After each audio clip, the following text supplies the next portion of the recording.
A Scripture a Day with MK, Day 4. The scripture reading is taken from Revelation 21, verse 8.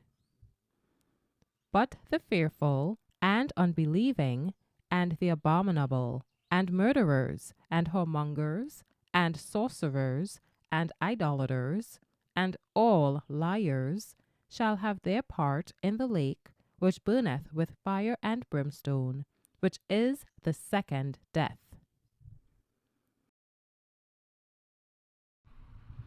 It is not difficult to see why murderers are mentioned on this list. God's commandments clearly prohibits murder, and even human laws are against murder. Yet, we should all take heed lest we be found guilty. Jesus magnified the law of God by showing us that it isn't always or only abstaining from the act or performing it that makes one a lawful citizen of his kingdom, but it is the spirit of the law and the spirit of the one abiding by the law that tells if he is a law-abiding citizen. This point is clear in Matthew 5, verses 27 and 28, and Matthew 12, verses 1 through 8. Ye have heard that it was said by them of old time, Thou shalt not commit adultery. But I say unto you, that whosoever looketh on a woman to lust after her, hath committed adultery with her already in his heart. At that time Jesus went on the Sabbath day through the corn, and his disciples were an hungered, and began to pluck the ears of corn, and to eat. But when the Pharisees saw it, they said unto him, Behold, thy disciples do that which is not lawful to do upon the Sabbath day.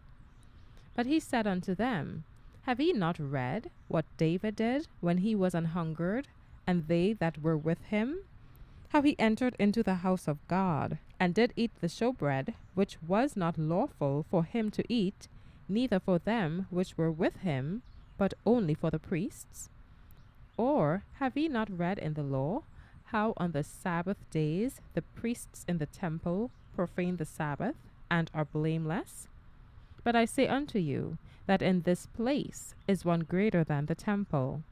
But if ye had known what this meaneth, I will have mercy and not sacrifice, ye would not have condemned the guiltless.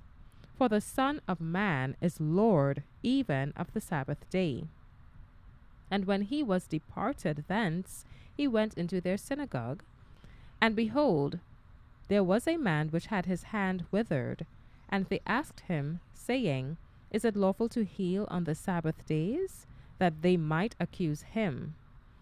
And he said unto them, What man shall there be among you that shall have one sheep, and if it fall into a pit on the Sabbath day, will he not lay hold on it and lift it out? How much then is a man better than a sheep? Wherefore it is lawful to do well on the Sabbath days. In the first scripture, the act of adultery extended beyond the act, and not committing the physical act, yet desiring to, constitutes guilt in the sight of a holy God.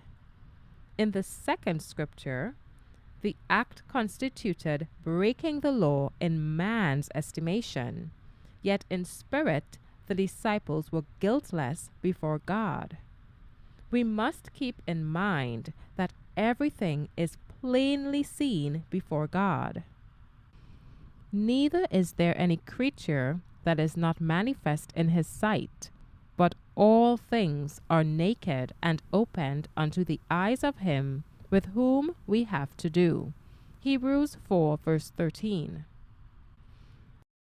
For God shall bring every work into judgment with every secret thing, whether it be good or whether it be evil. Ecclesiastes 12, verse 14. But the Lord said unto Samuel, Look not on his countenance, or on the height of his stature, because I have refused him. For the Lord seeth not as man seeth. For man looketh on the outward appearance, but the Lord looketh on the heart. 1 Samuel 16, verse 7.